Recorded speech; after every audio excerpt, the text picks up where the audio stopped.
warm welcome to Power News, your video to the power sector. I'm Juhi Rajput. Let's begin with the top stories. PMO asks Coal Ministry to push 12 coal projects. Coal India offers 70 million ton pithead stocks to power production. PMO asks Coal Ministry to help CBI in mines probe. Banks may face defaults as power producers run low on gas. China declares Three Gorges hydropower project complete. Sikkim government cancels hydel project awarded to NCC. BHEL commissions 250 megawatt power plant in Delhi. NHPC commissions 231 megawatt hydroelectric project in Himachal Pradesh. And Tata Power to set up projects abroad. Those were the top stories of the week. Let's move to our next section, quick updates. Power Minister Sushil Kumar Shinde launched the Perform, Achieve and Trade scheme to improve energy efficiency of sectors such as iron and steel, cement, fertilizers, aluminium, textiles, thermal plants and paper. This scheme of BEE aims to improve the efficiency standards of these sectors by 2015. These sectors cover over 65% of industrial electrical consumption in the country and will help save 165 million ton equivalent of energy consumption annually.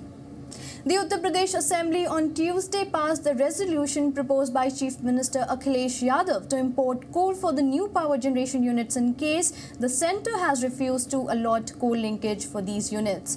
Uttar Pradesh is reeling under acute power shortage and the centre has refused to give any coal linkages to the 10 new power generating projects in the private sector with whom the previous BSP government had signed the Memorandum of Understanding. The state government can move ahead in importing coal if the Assembly gives its approval, as the cost of imported coal would be high and thus the rate of power could also rise. Shortage of domestic coal coupled with high cost of imports and delay in receiving approvals are pushing Indian power producers to build plants overseas or bid for them.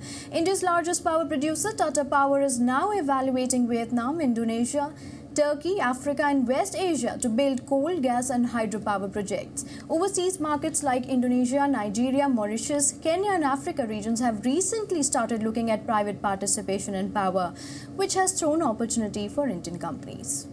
An independent panel headed by retired Justice S.N. Bhargava on Tuesday alleged deficiencies in the environmental and social impact assessments filed by Tata Power Company Limited for the 4,000 megawatt imported coal-based Mundra project it's developing in Gujarat. The panel also alleged that the so-called ultra mega power project was violating environmental clearances, destroying inland ecosystems and causing reduction in fish catches. Tata Power refuted the allegations in its response. Anil Ambani-controlled Reliance Power Limited has begun arbitration proceedings against 11 power distribution companies to push for an increase in tariff from its Krishnapatnam Ultra Mega Power Project. Around 15,000 megawatt of power projects with approximate investment of Rs 75,000 crore based on imported coal were affected by the Indonesian pricing policy decision. Tata Power's Mundra UMPP demanded a tariff revision but not resorted to any legal action. Adani Power filed a petition with the Gujarat Electricity Commission to revise its PPA with the Gujarat Urja Vikas Nigam Limited, but GERC rejected the plea. Adani Power moved the appellate tribunal for electricity, but ATE upheld the decision of GERC. Similarly, JSW Energy also moved the Maharashtra Electricity Regulatory Commission for a revision of the tariff agreement with Mahavitran. However, MERC rejected JSW Energy's plea and JSW Energy has moved the ATA against MERC's decision. Its appeal is pending before ATE. Basically, it is a matter of dispute now between these generators and the beneficiary states. So, as a regulator, I would put it that if it comes as a dispute to the regulator for adjudication, the matter can be entertained. But then I don't know what the outcome would be.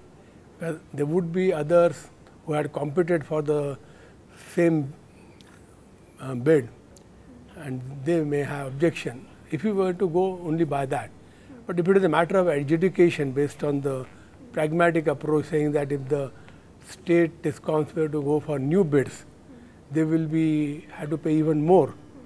So if they are willing for some adjustment, so it is a matter of adjudication. Despite an increase in generation capacity, the country has been grappling with power shortage in the peak summers, as the availability has not risen at the same pace as generation capacity, owing to fuel unavailability and other supply constraints. An analysis of date for the 11th plan ended March 2012 showed the installed generation capacity had increased 40%, but the actual generation rose 29%. Constraints in fuel availability and power transmission, along with the worsening finances of the power distribution business, have started impacting the performance of the power generation sector. If things are not fixed soon, investors might flee the sector. The growth of central public sector enterprises like NTPC, NHPC, SJVNL, PFC and RSA hinges on the performance of the power sector. If the sector loses the growth momentum, the financial performance of these CPSEs would also decline in tandem. देश में बिजली कम है, ये बात सही है।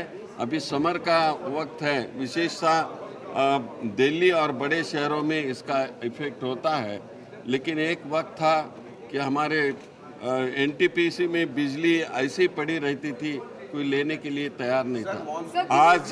आज बड़ी ज़ोर से बिजली की खपत हो रही है और मुझे पूरा विश्वास है कि अभी आने वाले दिनों में 15 दिन में सिचुएशन और अच्छी हो जाएगी. Generation from thermal stations fell during April-May from a year ago, according to data available with the Central Electricity Authority. As a result, the plant load factor of coal-based generating stations, mostly owned by NTPC, declined from 78.19% in April-May 2011 to 74.34% in April-May 2012. The PLF or capacity utilization of gas-based turbines fell 13.35% during the period. Coal-based you see the units are also working. The problem has already been solved. I am grateful to Prime Minister who has intervened, and the FSA from 2009 has already been started now signing it. Now position is quite eased now as far as the thermal power is concerned. Most of the recently commissioned coal-based plants were unable to generate electricity owing to constraints like fuel shortage and congestion in transmission networks. Power plants received only 87% of their estimated coal requirement during May. 16 plants had less than 4 days coal stock. Available coal stocks at another 13 stations were inadequate to meet 7 days fuel requirement. Any plant operating below 50% or 55-60% is a closed plant. And it's a sheer waste of capital over there, because new plants can operate around 95%. In a capital scarce country like India today, we can ill afford the luxury of having a plant of 1000 megawatt which generates only 500 megawatt of power. Stagnation in domestic coal production and the high international prices of the fuel have aggravated the coal shortage for power companies. While the country does not have any control over international coal prices, domestic production can be definitely stepped up. What is needed is a strong political will to push reforms in the coal sector and improve domestic coal availability.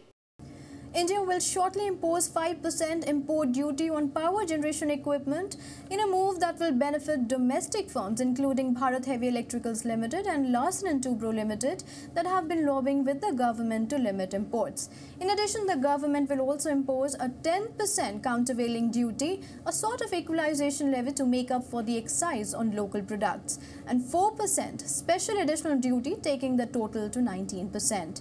Duty structure will apply only to mega projects, those generating at least 1000 megawatts.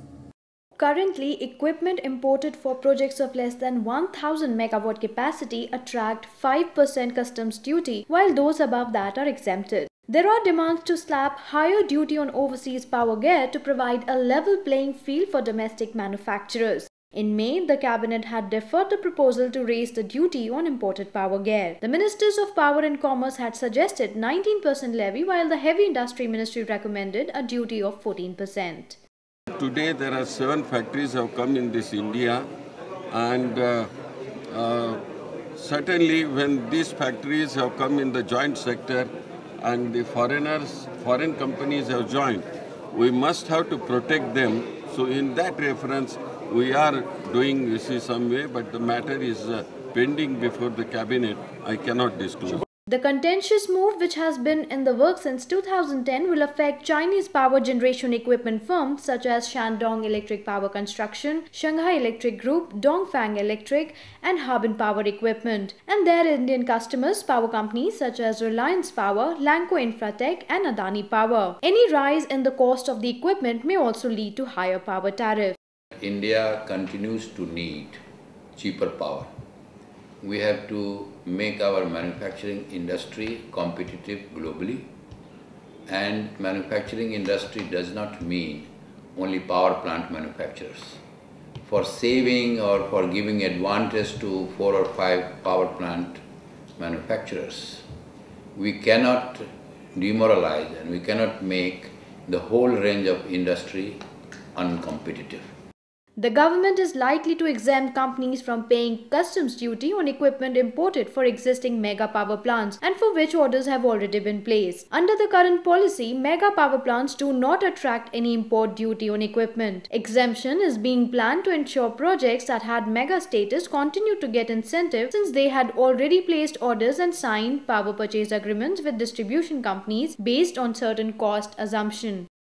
The future power projects also need to be competitive in tariff, and that is not for the advantage to these power plant owners, it is for the advantage of consumers at large, because consumer tariff is regulated, and in a regulated tariff regime, if the input cost of power to the distribution company increases, it will be a clear pass on to all consumers. The cutoff date for the exemption is likely to be set as the date of cabinet approval. There are 86 mega power projects in the country with capacity of 132,765 megawatt. Of these, a majority involving 66,420 megawatt capacity are in central and joint venture sector. Another 18 private sector projects between 3,648 megawatt capacity also enjoy mega power status. Besides, exemption is likely to be given to 25 private projects with 32,450 megawatt capacity, which has been granted provisional mega power status.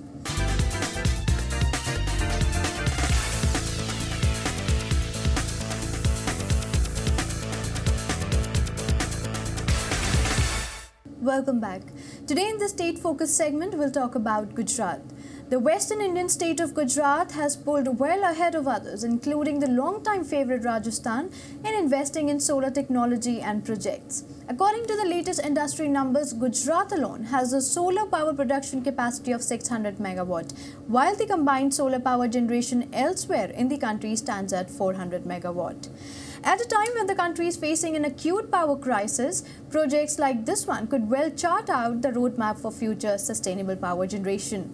To talk in detail on Gujarat's solar energy mission, we have with us Mr. D.P. Joshi, Director, JEDA.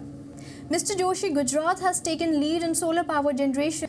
In the 12th five-year plan, as 10,000 megawatt solar power is expected to come up, how much capacity are you expecting to add in Gujarat? So far as our planning for the 12th five-year plan is concerned, we are expecting at least 1,000 megawatt solar power capacity to be installed at the end of 12th five-year plan.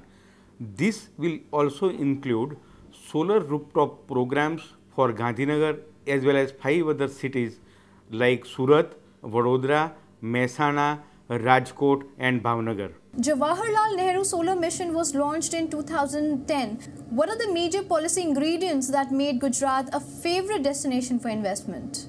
I can count at least 3 important elements of the Gujarat Solar Power Policy 2009, which has helped investors to come to Gujarat and which has helped to establish and install more than 680 megawatt solar power capacity till yesterday.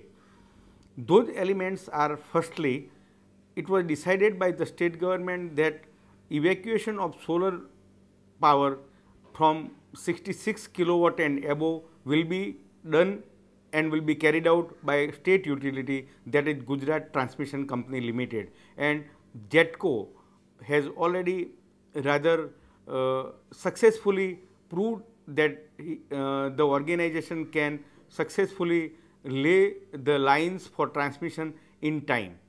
And another important element was the attractive preferential tariff of rupees 15 per unit for the first 12 years, considering the 25 years of power purchase agreements with GUVNL. The third important element was the procedure and the work of state nodal agency by JEDA. JEDA could streamline all the procedures for the solar power developers so that minimum time is wasted for various procedures starting from land issues to the commissioning of solar power plants. Gujarat has also got some innovative solar projects such as world's first canal top solar project and Asia's largest solar park with 214 megawatt capacity. How has these innovations brought the solar revolution in the state? Gujarat policy is concerned, every innovation can be supported by the policy, and Narmada Canal power plant was also one of such innovations. See, Gujarat policy 2009 did not specifically mention the program of rooftop, but then the date on which the rooftop program of Gandhinagar was declared by the government, it was told that the original policy is really conducive for the rooftop program for Gandhinagar. So, our policy is conducive for all types of innovations, including Narmada Canal solar plant as well as the rooftop programs in other cities, including Gandhinagar, all over the state. Thanks, Mr. Joshi, for joining us on Power News. Thank you very much.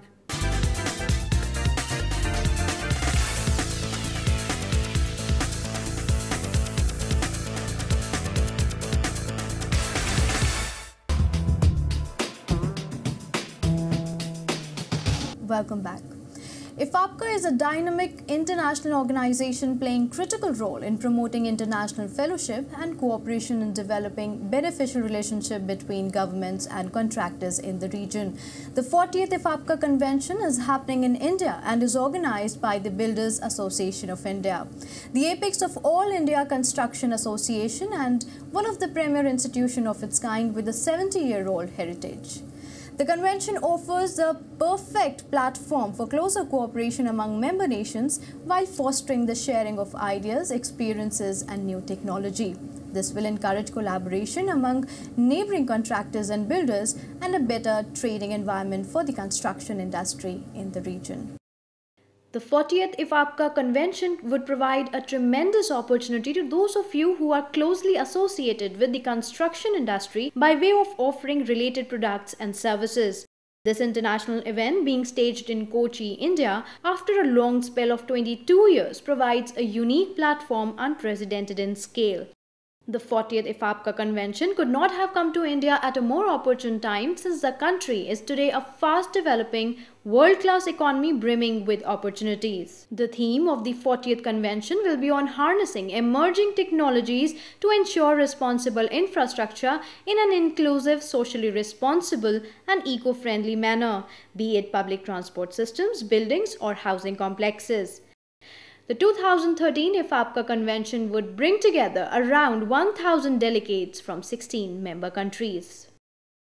Today in India's Infravision segment, we'll talk about capital goods. The capital goods sector was on an upswing since March 2002 due to investment having taken place in the infrastructure, oil and gas sector, power sector, steel plants, automobile industries, etc. The capital goods industry has evolved over these years in terms of competitiveness by consolidating. Due to its strategic importance for the country, it is essential to encourage manufacturing of capital goods rather than import and enhance the value addition and technology transfer. To talk in detail on this subject, we have with us Mr. Mehul Patel, Managing Director, Anupam Industries Limited. Good evening, Mr. Patel, and welcome to the show. Thank you.